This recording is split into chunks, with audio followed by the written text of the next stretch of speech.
At ayun, ano ba nangyari kay Lito? Bakit nagawa mo kay Ate Vera yung nakikipag usap ka through messenger sa ibang babae at hindi lang pakikipagkaibigan yung nagiging pakay, kundi andun yung katotohanan na merong halong immoral.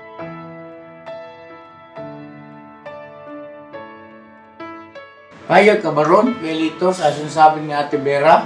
Daling kita kay Dr. Vincent?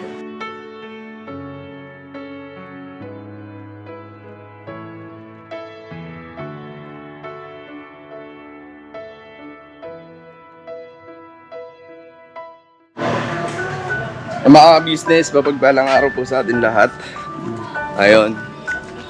So ngayon mga business, wala si Ate Vera. Di ba nga po mga business, may issue kay Galito. So kahapon di ba kahapon mga business, may nabanggit dun sa vlog na ngayon sana umaga mag-uusap si Kuya tsaka si Galito. Ang problema mga business, anong oras na hindi pa nadating si Galito.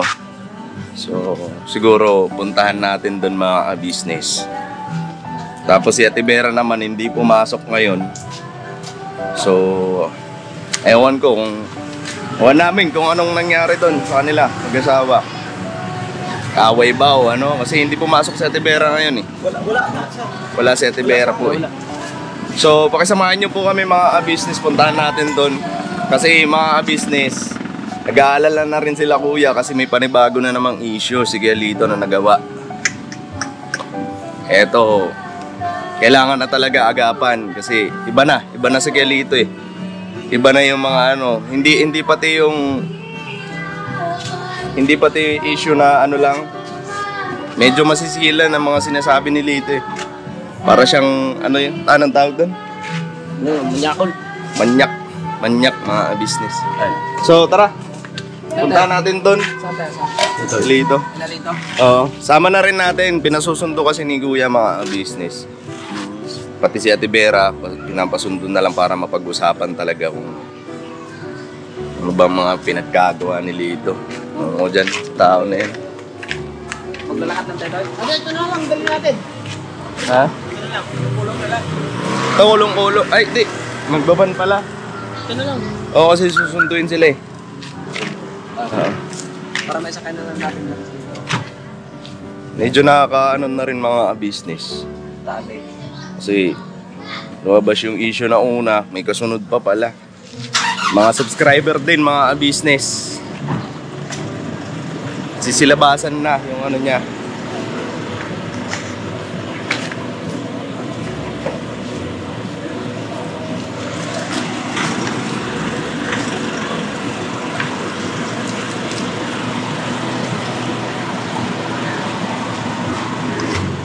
Kaya mga business, magbanda lang kami. Kasi susunduin din namin eh. Dito mas tahimik lang ang songs. Nakakabahala na rin kasi mga business. Kasi baka mamaya niyan, hindi lang isa, hindi lang dalawa, hindi lang tatlo. Marami pa. Kaya saka lumalala. Palala ng palala mga business. Malalaman nyo po mamaya mga business kung anong niya.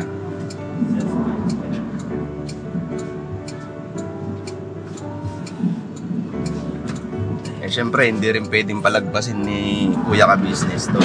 Dahil, siyempre, kumbaga, nasasakupan ni Kuya eh. Di ba? Tapos gumagawa ng mali. Siyempre, kailangan din, kumbaga, kailangan mong ayusin yung yung nasasakupan mo eh. Lalo na't ganyan, yung mga gawain na hindi nakaaya-aya.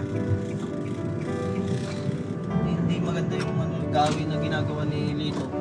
Pati si Kuya yan, pati tayo, siyempre. Pahiya tayo sa ginagawa niya eh. Kasi nasa social media. Mga business, kung yung unang vlog sa kanya, medyo hindi kayo natutuwa. Hindi rin kayo matutuwa dito sa issue na to, bago, mga business. Latest. Kagabi lang ata, no? Bye. Abangan nyo po, mga business. Gabi pala.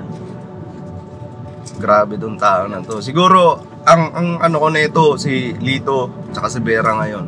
Siguro Kaaway. nag-aaway. Away ito, mga business. Kasi hindi pumasok si Ate Vera eh.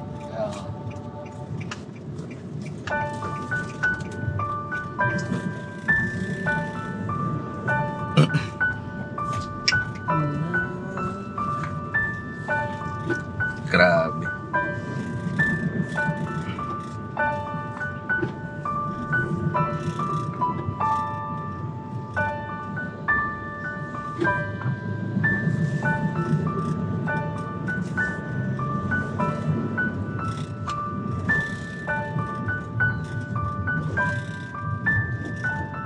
Ito ipa-vlog to, mga business, para alam nyo rin po kung ano mga nangyayari sa amin dito sa business family. Para lang din sa, ayan nga, nabanggit din ni Kuya, para hindi kayo nagugulat kung ano mga nangyayari sa amin. Pwede na dito muna. So, ayan, tara. Bye.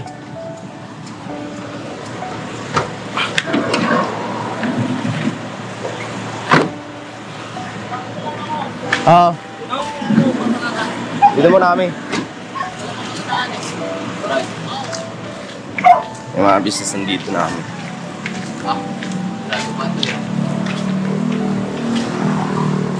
Tao po.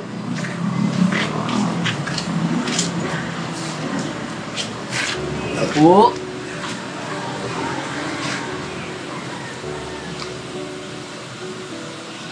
Masal pa yung tulog.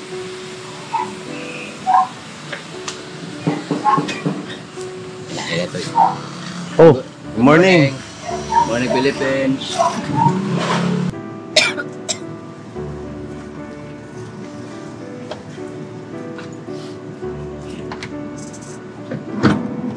Debra. Kaya mga business, papunta namin dun sa bahay. So,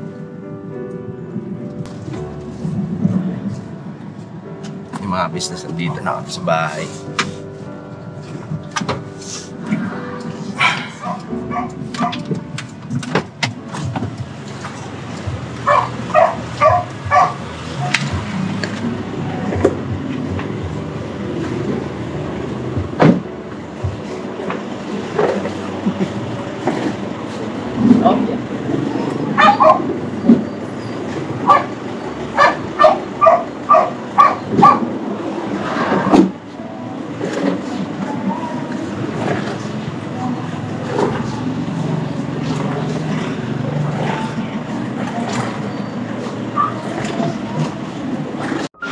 Yan na, mapagpalang araw sa ating lahat, mga kabisnes namin minamahal. Ayun na, nandito si Kuya Lito. At Lito, ikaw ba bukal sa puso mo na ito magbablog tayo? Si Vera. Ayun na, nung nakarang vlog kasi natin, si Ate Vera lang ang nandito at ikay wala, at nabanggit ko na rin sa vlog na hindi ka na magpapablog at dahil yun ang sinabi mo kay Ate Vera. Pero ang pagkakabanggit ni Ate Vera ay ganito.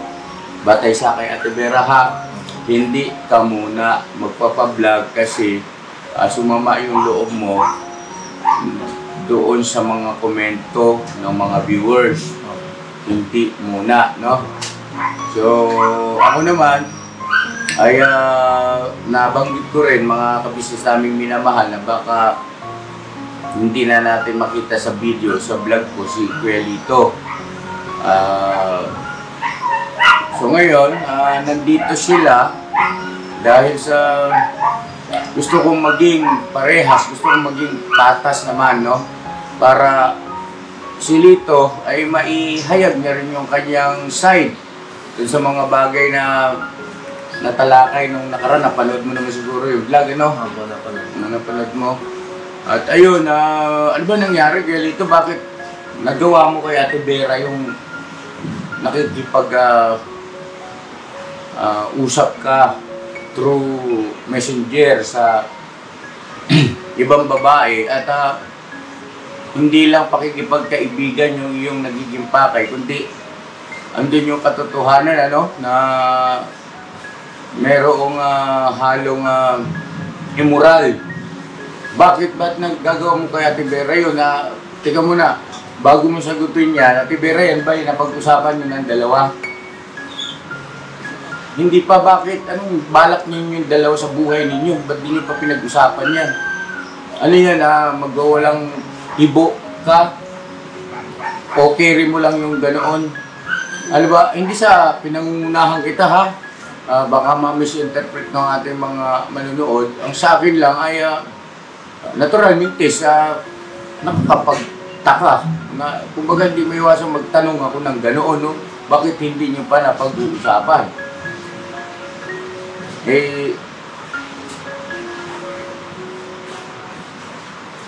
Ano po kasi, pag-uwi ko po pagkagaling dito, kuya. Medyo na po ako sa inaan kasi may pinag-iisipan po ako.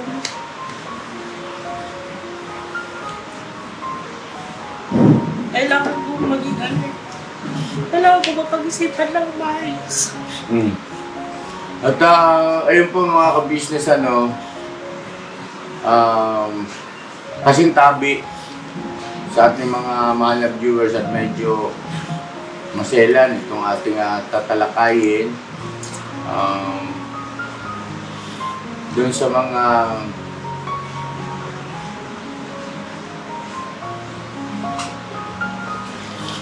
kamag-anakan ni Ate Vera, no?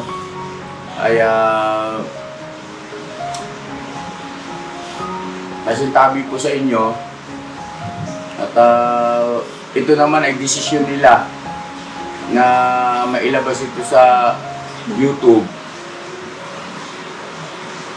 Ay sana maintindihan niyo po dahil kung ano man ang magiging kalalabasan o magiging pasya nila parehas, dalawa, ay meron tayong ganitong video na po pwedeng magsilbing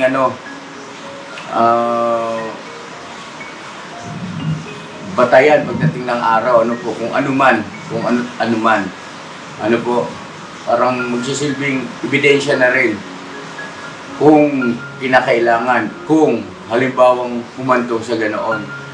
Anyway, ayun, Ate Vera, go ahead. Ayun po, kaya hindi ko po siya nakakausap. Opo, nauwi ako sa bahay, pero hindi po kami nagkakausap pa. Dahil may gusto po akong pinag-isipan ng ilang araw. Na hindi ko alam kung opo, andun siguro maraming naiinis, maraming di makakaintindi sa akin. Pero may gusto lang po sana akong mangyari. Siguro po pagkatapos nito, saka po nila ako maiintindi.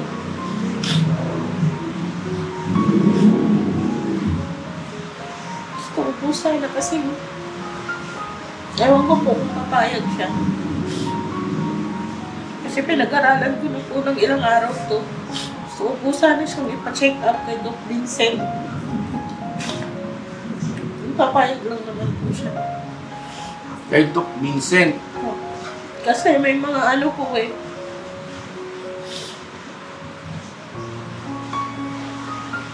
yung pagkakataon pong napag-nilay-nilay ko po, kaya siya nakakagawa ng kung ano-ano. Pag po, naiinis siya kapag may problema kami. Para sa akin lang po, siguro hindi naintindihan ng karamihan. Ako po kasi yung kasama na lagi. Oo, Ate Vera, naiintindihan namin yun at ginagalang namin yun, Ate Vera. Bagaman nagulat ako, pero naiintindihan ko, Ate Vera, tama yung sinabi mo, ikaw ang higit na nakakaalam at nakakakilala sa ikinikilos, ginagawin ng asawa mo. Sige, Ate Vera, tuloy mo lang. Gusto ko lang po sana siyang pakonsulta kay Doc Vincent. Opo, alam ko. Nandun yung...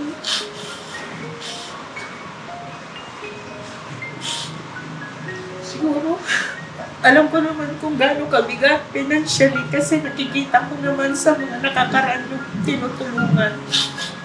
Pero sabi ko, Ang konsulta, naglalakas loob po ako. hindi, wait lang. Ang tinutukoy mo yung presyo ng pagpapakonsulta. Ang konsulta kay Dr. Vincent, kung di ako nagkakamali, ang binabayaran namin doon, ni Mrs. Ka-Business sa ni Papa Dins ay nasa almost 5,000, ano, sa isang puntahan doon. At nakahanda naman kami tumulong ni ate mo pagdating sa ganoong bagay. Gusto ko lang malinawan, Ate Vera, bakit? At Kasi kuya, pag okay naman yung sitwasyon namin, hindi ako nakakaano ng ganun eh. Kaya siya nakakagawa ng kung ano-ano. Parang natitrigger siya sa problema, kuya. Parang natatalo yung ano niya sa problema. Kaya kumakapit siya sa ibang mga bagay. Yung parang gusto niyang takasan yung problema. Andung nakikipag-chat siya sa iba. Andung kung ano-ano nasasabi niya sa iba. Parang ganun niya. Kaya, ang akin po sana, kung ano man ang desisyon niya, ipa-check up ko muna siya kay Doc Vincent. Pag natapos po yung mga session, kung anong desisyon niya, okay lang. At least natulungan ko siya sa ganung ano niya. Yung parang... kailan mo pa yan napansin? Kasi tagal na natin magkakasama rito. Etong ano po kasi, pinag-ano-ano ko yung sitwasyon. Itong week lang na po to. Pinag-aralan ko po yung laging sitwasyon namin. Yung laging nangyayari. So, feeling ko po, need po niya ng consult.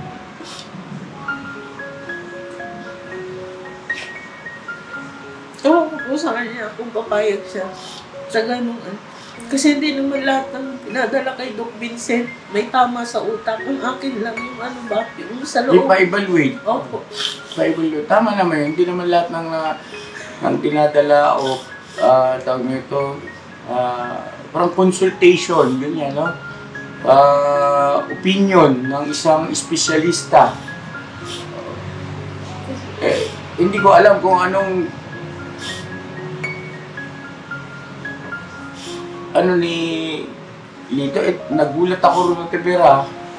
Tsaka sabi ko po, tsaka po kami magdesisyon parehas pagkatapos po ng mga ilang session, yung pagpapacheck up po. Tsaka kami magdesisyon kung hindi na talaga kami yung magkakasundo po, kuya. Oo, naintindihan ko. Hindi, kasi ganito, no? Ate Vera, naintindihan kita. Kaya lang kasi, 2 years nang nakalipas na siya ay merong kinakausap na ibang babae. At ang kanyang motibo, Kuelito, sawatahin mo ko pagkamali yung aking sinasabi, ha? Pakisuyo, ha? At yung pakikipag-usap niya sa ibang babae through chat or sa messenger ay iba yung kanyang motibo. Hindi lang dahil sa pakikipagkaibigan. Tama ba ako rin, Kuelito? Yun naman po nangyayari po dahil sa unang pag-video call. Oo nga, hindi kasi ito, walang tayong paligay-ligay, pares tayo lalaki. Di ba? Ang isang lalaking may asawa ay hindi talaga normal at marapat na ikay makipag-chat ng ganong klaseng usapan sa ibang babae. Kasi may halong yun nga, no, patungkol sa yung binabanggit ko, immoral, no? So,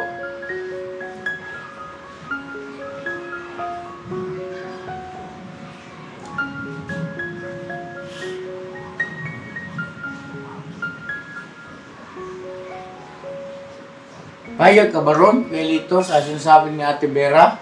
Daling kita kay Dr. Vincent? Akala ko naman kung ano yung sasabihin mo kay Dr. Vincent palang punta natin.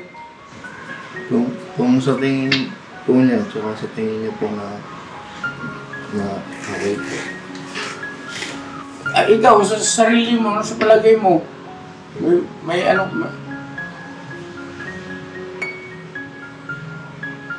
Maging open ka nga para alam ko kung anong gagawin.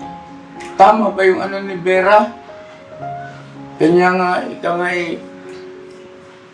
magtataya sa iyo, sa nangyayari sa iyo, sa mga nagiging desisyon mo, sa mga nagiging action mo. Kailangang ipakonsulta ka kay Dr. Vincent. Siguro po. Kasi yung kadalasan po, kahit po nung tayo nasa tour pag ano. Nasa tour. Opo. Oo. Pag may naririnig po ako na hindi ko gusto gano'n, nagtitrigger po talaga ako po at hindi ba po nagagawa. Tsaka, excuse me lang po. Sample po kasi, pagka nagkakaproblema siya, kung ano-anong nagagawa niya. Katulad ng? Yung kunwari pong aalis siya pagbalik, may kung anong nagawa na siya sa labas na hindi dapat. Yung Halimbawa?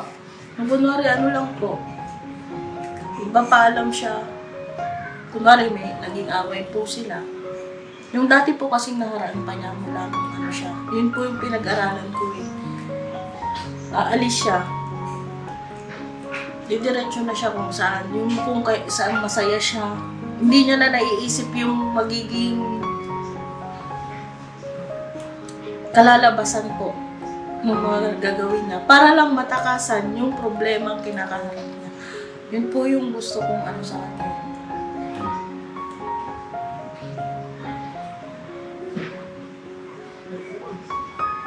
Sa bagay kasi mga kabisnes, sa totoo lang, yun nga no, nung nabanggit na doon sa nakaraang vlog natin. Saka yung kababanggit ko lang ngayon na meron nga siyang tinakausap na ibang babae through messenger at yung malaswa ba? Malaswa yung ano, iba yung kumbaga yung pinakalayunin, hindi pakikipagkaibigan lang, no? Kuya Lito, no? Di ba? Aminado ka ba ron na hindi pakikipagkaibigan lang yung iyong pakay doon sa babae na kausap mo? Kilala mo yung tinutukoy ko, di ba? Kilala mo yun? Hindi naman, ano po, ganito po kasi yun. Mm-mm. Yung pong nag-chat po kay Ate Junjun, hindi ko naman po alam na nakachat ko po siya dati.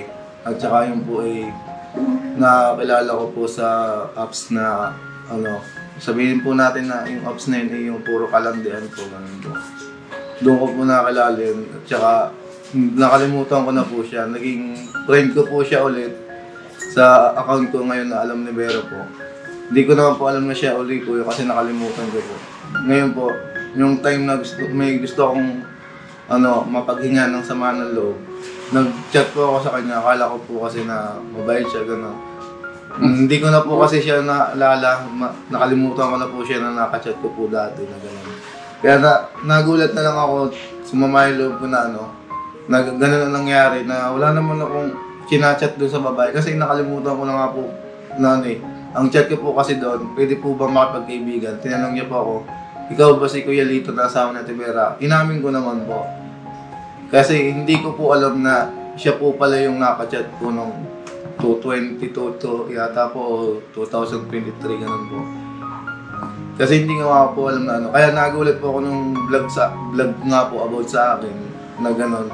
Hindi naman po na pagka-chat ko kung gano'n nung Martes po doon sa babae nung nakikipagkaibigan. Hindi naman po kasunod nun yung kaimuralan po. Hindi po yun. Yun po yung nakaraan na meron po yun na pinagmulan po kaya ganun po yung naging chat po namin o naging chat ko po sa kanya. Nililinaw ko lang po, hindi yung pagkaka-chat ko po nitong Martes, ayun po agad yung i-chinat ko doon sa babae, hindi po, matagal na po yun. At may reason po yun. At yung panahon po yun, hindi po kami okay ni Vera, kaya siguro po. At saka hindi pa po kami kasal ni Vera nun. Kaya po siguro ganun din po. Tsaka yung taong pong yun, wala, ika nga po, wala pa po akong inikilalang ano po, Diyos po, gano'n. Opo, ika nga po okay lang. Kung ano dumating, gano'n po, yun lang, gano'n. Kuya Lito tutulog kita sandali mga ka-business. Paalala ko lang sa'yo, Kuya Lito. Opo. Yang subscriber na yan ay naka-screenshot lahat ng inyong conversation, ha? Opo. At present hanggang sa pinakahuling sandali na kayo ay nagkausap. Paalala ko lang sa iyo. Opo. Kasi yan ay nagkomento doon sa aking vlog na merong nag-comment kasi doon na para bagang ang dating ay hindi naniniwala sa sinasabi ng babae. Nag-reply siya ron at paalala ko sa iyo, ito porsigido, baka humarap pa ito sa atin, baka pumunta pa rito yan. Pag halimbawang napanood niya itong mga sinasabi mo, tapos halimbawa hindi totoo yan, sinasabi mo, baka pumunta rito at hindi ko po pwedeng hindi entertain yan kasi magiging bias naman ako. Bibigyan ko ng pagkakataon din yan na magsalita. Ngayon, yun lang, ay paalala lang ha. Baka kasi masyado kang, yung bang, naintindihan naman kita na syempre gagawa ka ng paraan para maidepensa mo yung iyong sarili. Pero, mag-ingat ka. Kasi baka mamaya dyan sa ginagawa mong mga salita ay lalo kang mapahamak. No? So, bulay-bulayin mong mabuti bago mo bitawan yung salita na yan ba ay talagang totoo. Kasi, di ba na Ate Vera, hanggang sa kasalukuyan kasi meron kayong conversation. At ibig sabihin, yung itong ilang araw lang nakalipas bago nailabas yung vlog. Kasi nagulat nga ako dahil kay Junjun nga nag-message At yun nga, pinakita nga ni Junjun at kinonfirma rin namin kay Ate Vera kung ikaw nga yun, account mo yun. At kinonfirm ni Ate Vera na account mo nga yun. At bakit mo kinukuha yung mga screenshot kay Junjun na nagagalit ka raw? Bakit? Hindi naman po ako, ang gusto ko lang po malaman kung ano pa yung mga sinabi po niya kasi yung ano po kasi. Hindi, doon sa sinabi ay naturalmente alam mo yun kasi nandun sa conversation convo yun kumbaga ikaw at siya ang nag-uusap doon. Ano po kasi, yung pong yung account na yun po, hindi ko na, noon ko po ulit siyang ginamit ng Martes. Kaya nga hindi ko nga po, hinalap ko nga po yung kahapon. So yung sinasabi pa nilang hindi ko na po makita doon sa kasi napakatagal na nga po siguro yun. Na yun naman naging friend ko yung ulit yun na nakachat ko po, ay dito na po sa present mo ng ginagamit kong account. Anyway, yung sinasabi mo naman ay ginagalang ko kasi yan yung yan yung paliwanag no? Basta ako nagpapaalala lang ha. Kasi kung halimbawang kumontak yung babae at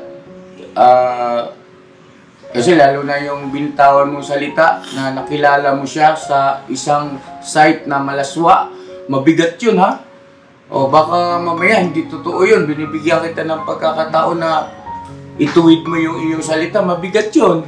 Nakilala mo siya sa isang site na malaswa ka. Yun ang terminong ginamit, Sorry po.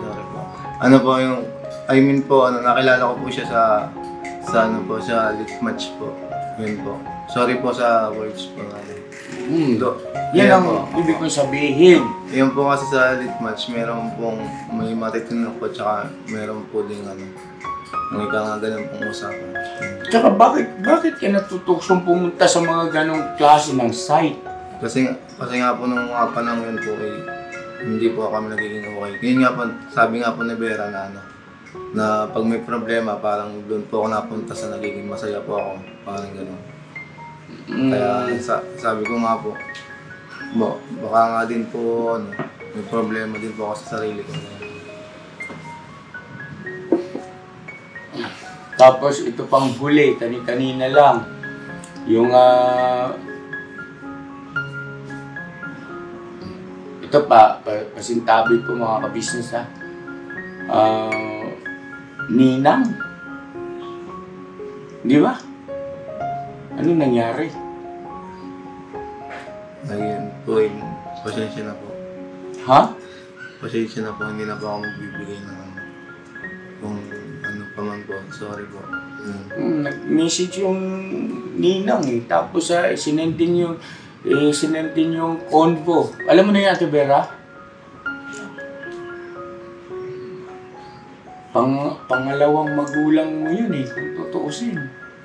Hindi dapat ganun ang iyong mga sinasabi at aktwasyon. Bakit ganun? Dapat andun yung mataas na paggalang. Kasi ano yun eh, tumatayong pangalawang magulang nyo. Ang masasabi ko lang po na-delete ko po kasi yung conversation po. Kaya no-comment na lang po ako doon. Kung sa tingin niyo po, hindi po, sorry po kung nagkamali po ako at saka nagkasala po ako. Sorry po.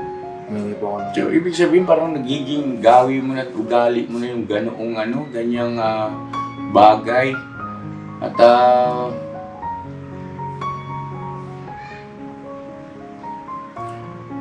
wala naman siguro masama po mga ka-business kung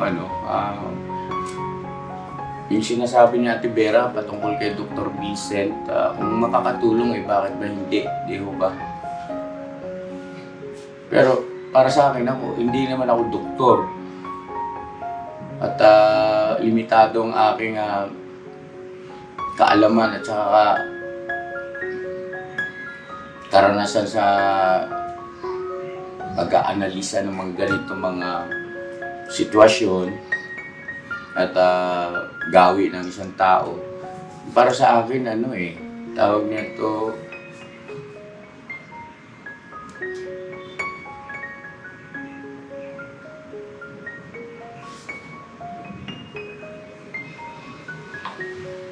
kakulangan sa maaring sa mga nakaraan ay walang nagpaalala, nagturo, nag-guide. Ewan ko lang kayo dito kung mali ako sa sinasabi ko na yung medyo habang ikay nagkakaisip ay medyo nalimitahan siguro yung guidance, pagtuturo sa mga ganoong bagay, At kaya pakiwari mo ay okay lang yung ganong mga gawain.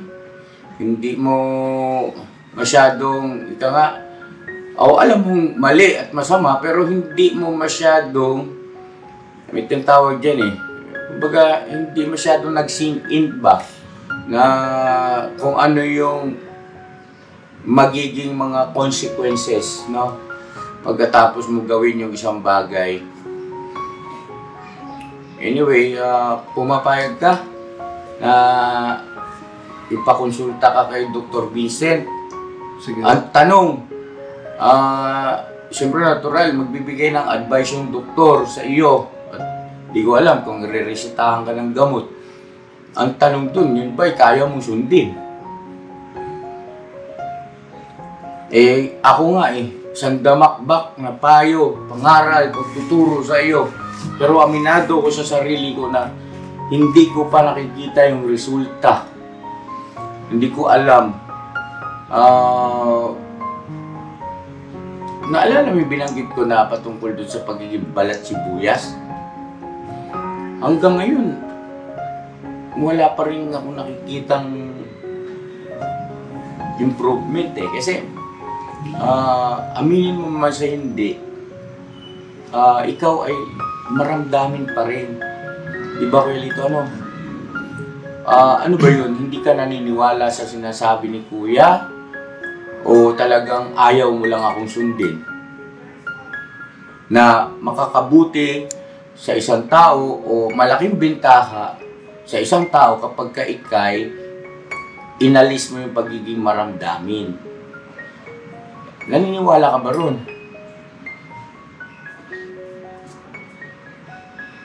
Hindi.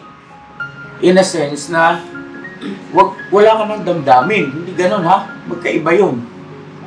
Ibig sabihin, may mga bagay na kailangan mong pagpasensyahan, palagpasin. Although na medyo nasaling ang iyong damdamin para sa kapakanan ng higit na makakabuti. Lalo na sa nakakarami.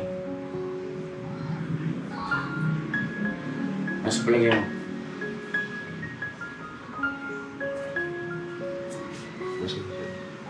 Ha? So yun ang iyong Ate Vera. May kausap na kayo ng ninang mo? Okay. Okay na kayo? Kapaliwanagan na?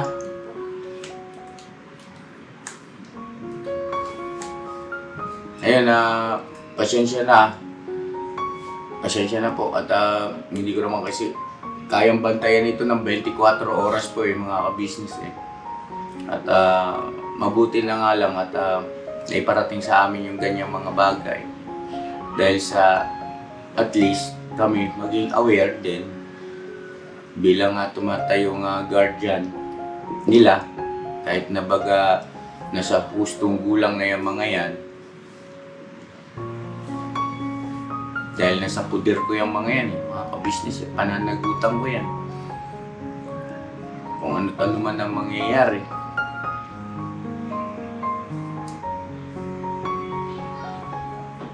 So, panibagong ito, mga ka-business, no? Gulat talaga ako kanina siya ako, Ate Vera. Kala ko ano yung sasabihin mo, kala ko sasabihin mo, maghihiwalay na kayo Yung pala kay Dr. Vincent ka pala, dadalhin dito. Binanggit na ba sa'yo ni Vera yan? Ngayon lang? Tapos yung reaction mo, ganun lang din?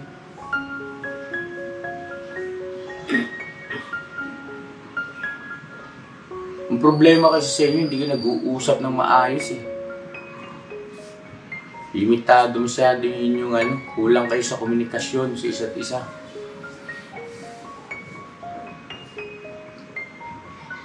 Ang totoo niyan, Tibera, pati ikaw, mataas din ang ere mo kasi minsan Sabi ko sa'yo, walang mawawala sa'yo kung ikaw na mismo rin ang mag-approach. Parehas kayong parehas kayong mataas ang ere. Kaya, kasi kung hindi totoo yung sinasabi ko, dapat nagkakausap na kayo, di ba?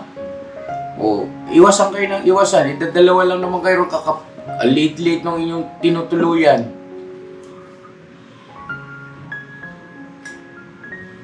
Sinanay nyo kasi yung sarili nyo sa ganon.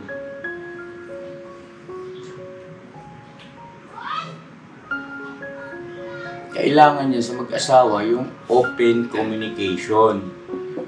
Constant communication from time to time. Usap kayo. Mag-usap kayo. Kagaya niyan, ibinulalas mo rito sa vlog.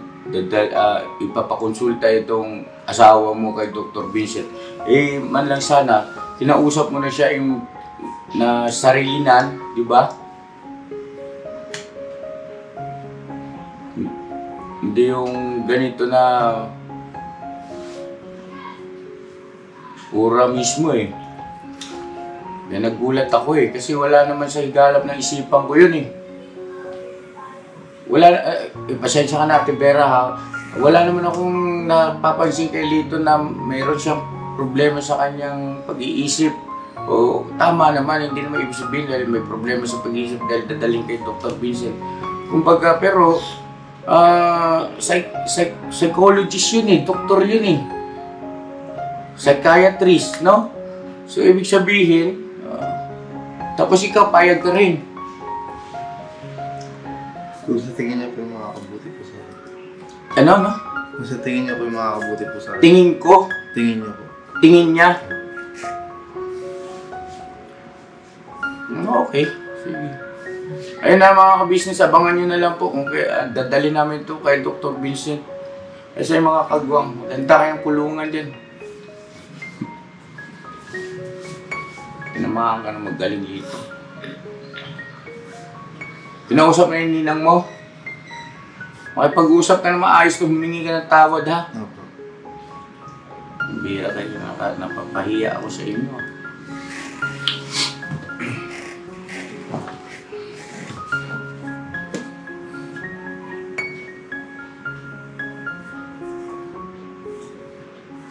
Akala ko talaga, yun nga, sasabihin natin, Vera, matagal ko na kasi pinag-isipan ito, ilang araw na, mga ka-business. Nandun na ako, nakaganon na ako. Ihiwalayin ko na si Lito, maghiwalay na kami. Dalhin ka pala kay Dr. Vincent.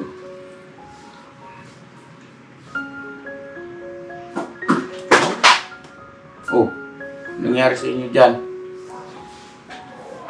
Sino yun? Burnok? Mamaya. Ba't tawa ka ng tawa? Ulit siya po. Huwag mong tinatawanan si Lito. Malay mo, pag dinala kay Dr. Vincent, umigi. Okay. Diba? Pero, Ate Vera, kakaiba ka mag-isip, ha? Out of this world. Anyway, may puntos ka naman, may point din naman. Pero nakakabigla lang talaga. Ito, hindi pa alam ni Mrs. Ka-Business ito. Kasi masamang ang pakiramdam dahil naman doon sa vlog ni napanood doon kay Jonathan. O may gusto pa kayong sabihin? O pagkakataon nyo na siguro, yung kausapin nyo na yung mga dapat nyo kausapin. Ito na yung pagkakataon sa mga viewers, dun sa mga taong involved. Please, please, please, Ate Vera, Kuya Lito, please. At paalis na rin kasi kami at meron kaming ano ngayon,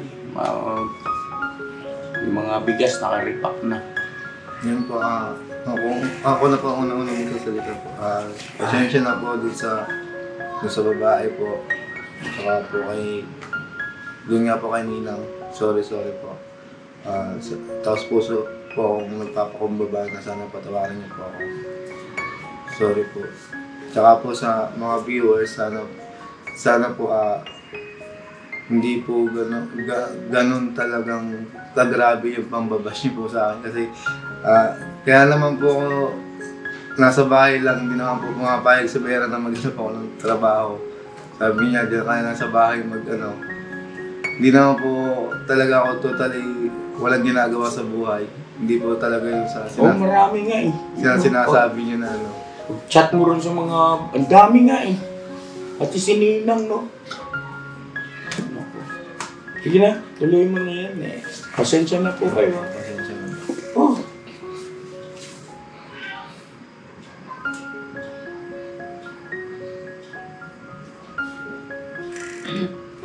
Ayun po, yung kay ate po dun sa girl, pasensya na po sa nagawa ni Lito. Tsaka pasalamat din po ako sa'yo. Kasi naglakas loob ka po magsabi kay Ate Junjun para makarating sa akin. Tsaka hindi nang pasensya na kayo kung ano man yung nangyari. Tsaka salamat din po. Nagsabi rin po kayo sa akin.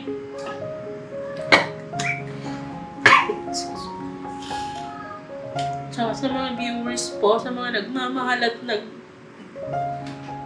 bibigay concern sa akin. Lahat po yun, nababasa ko. Maraming salamat po. Hindi ko po binabaliwala yung mga sinasabi niyo sa akin.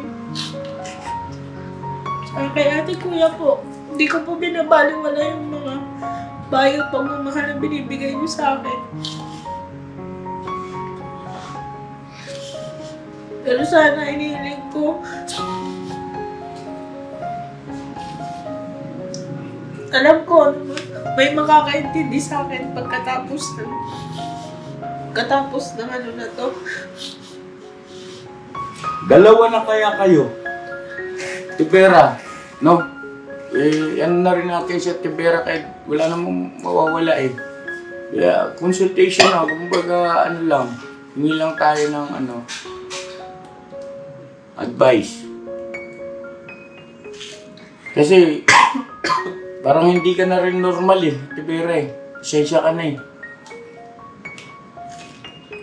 Ayun yung kaninang binabanggit ko nga po pala mga ka-business na akala ko, sasabihin mo na matagal kong pinag-isipan ito mga ka-business ngayon. Maghihiwalay na kami ni Lito, ayoko na po. Siyempre mga ka-business hindi ibig sabihin na gusto ko silang magkahiwalay. Hindi po. batay sa mga nangyayari kasi, ay parang bagang ganun, no? Pero pasensya na kayo ha, Rivera, Welito ha. Mag-usap kasi kayo. Tapos pati sa pagtulog, hindi kayo magkatabi. Ano ba yun? Ang akin lang naman niya, kung sakaling maghihiwalay kami, hindi naging okay yung kanyang pag-iisip. Mas marami pa pong tao yung magaganito eh. Yung kumbaga yung nangyari dun sa babae, kay Ninang, Hindi. mas marami pa pong tao madadamay. Okay, naiintindihan kita, Tibera. Pero ito naman, mga kabisnes namin minamahal, kung ano man ang mangyari dito sa relasyon nitong dalawa, ay paprangkain ko na po kayo, si Lito hindi ko po yan pababayaan. Ano po? Pero hindi ibig sabihin nun, si Ate Vera, pababayaan ko rin. Hindi, wala akong pababayaan sa kanila. Ano po? Ang sa akin lang dito, ito'y istorya ng buhay nila na maraming mga kababayan natin ang maaring may matutunan at may marirealize, ano? Yun nga lang, yung pagmamahal ni Ate Vera sa isang katulad ng Kuya Lito ay hindi karaniwan yan. Bagaman may ganyan talaga. Pero, hindi siya marami. Ano? Hindi siya marami. Kumbaga, isa yung kwento nila na ganyan ito magmahal dito.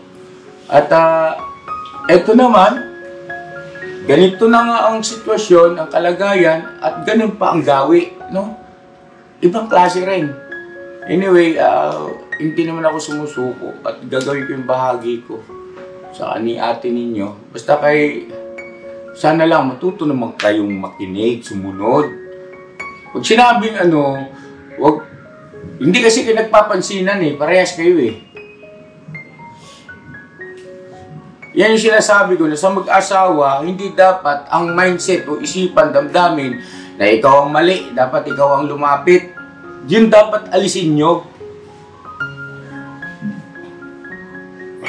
Kasi wala talagang mangyayari sa inyo, kahit abutin kayo na nilang panahon dyan, hindi kayo mag-uusap kasi inakala mo, ikaw yung tama eh, siya ang mali. Parehas kayo. Ang mag-asawa kasi yung nagkakaroon ng problema o pagtatalo, pag-aaway, walang sino man dyan na nag-iisip na siya ang mali. Laging iniisip niya, it's either babae ka o lalaki ka, ang iniisip niya, damdamin niya, siya ang tama. Ngayon, kukontrahin mo yun, i-reverse mo yun. Kasi nadadali kayo ng, di ba? Walang kalaban-laban, nadadali kayo ng jablo. Di ba? Lito, sino humahalakhak? Pero kung susundin niyo yung aral ng Panginoon Diyos, binilin na kung sa palagay mo, ikaw ang tama, ikaw ang mag-approach, di ba? O ikaw ang lumapit doon sa inaakala mong nagkamali sa iyo, di ba? Simple lang eh, no? Eh, ang galing ng ng Panginoon Diyos eh. Kung inaakala mo ikaw pala tama eh, siya mali, hindi ikaw ang lumapit. Sundin niyo yun, mapapabuti kayo. God bless po sa ating lahat, mga kabisnes namin minamahal. Never say goodbye, tomorrow is another day. Abangan niyo po yung pagdala natin dito kay Dr. Vincent. Yung mga kagwang kayo, mais kayo, kagwang ha. Ngiti kayo ng ngiti rin. Sige na kayo, kumain na kayo ron, Ate Vera. Wala na kayo sasabihin? Ha?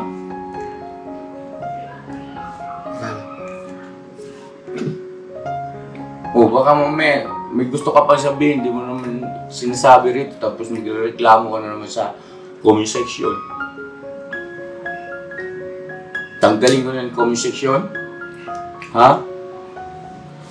Unfair naman sa viewer natin yun. Kasi hindi naman lahat ng akala mong nakakasama doon sa yung mga sinasabi siya, pero kung bubalay-bulayin mo, alam mo kung lumalabas, payo yun eh, Kuya. Pagpapayo, ang dami nating viewer na bagaman minsan masasaling yung damdamin mo, pero ang totoo, nagpapayo, concern, no? Sige na, ingat po.